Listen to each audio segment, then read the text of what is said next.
Manila, the heart and nerve center of the Philippines, is a universe of cultural heritage. Intangible and fragile as they are in the face of rapid modernization and development, the breadth and complexity of preserving the Filipino heritage from our colonial past is very challenging and critical for agencies mandated to implement measures not only to preserve the nation's living, not static, expression of heritage, but also for enriching the genuine Filipino identity.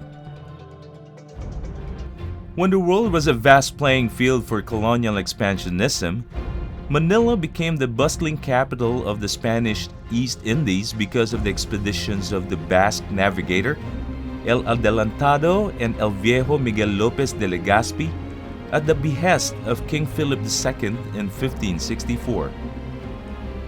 Miguel Lopez de Legazpi established a settlement in Manila on June 24, 1571, after forging a peace pact with Raja Sulaiman and Raja Lacandula.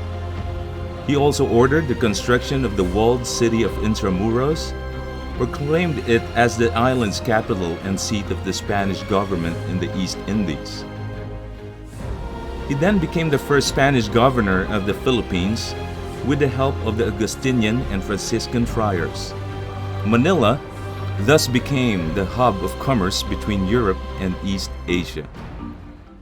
Adelantado Miguel Lopez de Legazpi established the Ayuntamiento on June 24, 1571, with the construction of the Casa Consistorioles, or buildings of the Ayuntamiento from 1599 to 1606. However, the 1645 earthquake destroyed the first building after 39 years of use. It took 3 years from 1735 to 1738 before the second building was constructed. Another earthquake destroyed the second building in 1863. Chief Engineer Don Eduardo Lopez Navarro drew the plan for the third building in 1873 and was constructed based on his and Juan Jose Hervas' neoclassical design, disrupted only by another earthquake in 1880. Inaugurated in 1892, the building housed the Manila City Council, the office of the governor of the province of Manila, and the headquarters of the Guardia Civil Veterana.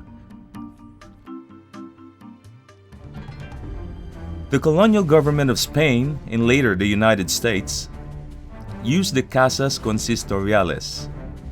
The first Philippine assembly under the United States was held at the Marble Hall of the Ayuntamiento on October 16, 1907. In 1916, the Fourth Philippine Legislature met at the House Session Hall of the Ayuntamiento. During World War II, American bombardment of Intramuros to expel the Japanese imperial forces destroyed several structures within the Ayuntamiento property.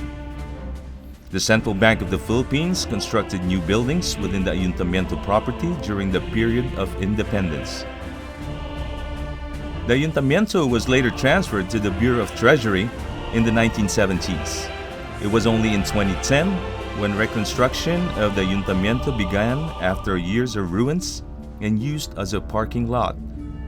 One of the sites within the walls of Intramuros, the Ayuntamiento property, where early archaeological excavations took place from the 1980s, 1999 up to 2000, is now the subject for reconstruction and development.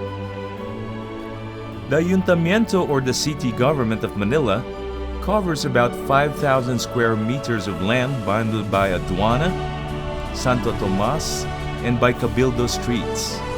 This entire area is home to the Casas Consistoriales, or buildings of the City Hall.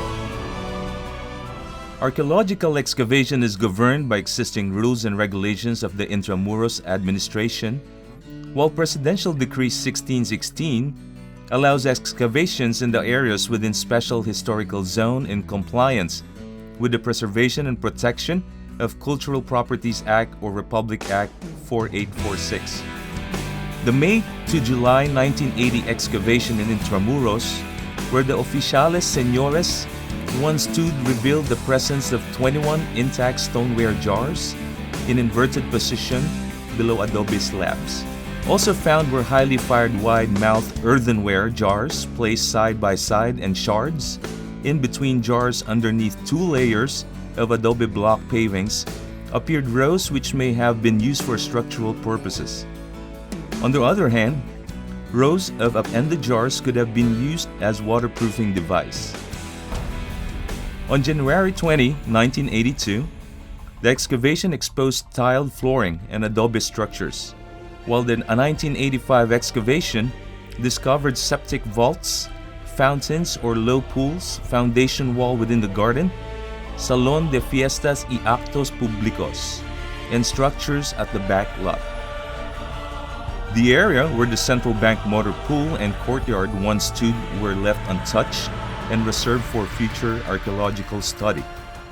Archaeologists excavated further in September and December 1999 and in January 2000 in the southwest portion of the property and resulted in the exposition of structures, foundation, and the drainage system where the Cocina, Cuerpo de la Guardia, and Fiel Almotacen, Marble Hall, and Despacho del Vacunador once stood. On March 8, 2001, the Board of Commissioners of the National Commission on Culture and Arts approved the project proposal entitled Re-excavation of the Ayuntamiento property, Intramuros, Manila. A team from the Archaeology Division of the National Museum thereupon continued the excavation and exposition of structures in the said archaeological site. The inverted jars were used for water dam proofing during the construction of the Ayuntamiento.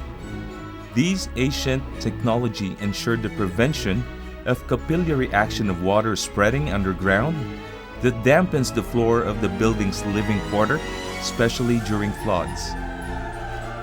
These series of archaeological excavations in Intramuros showed effective cultural heritage management, and the preservation of the site is one of the modern trends in museology.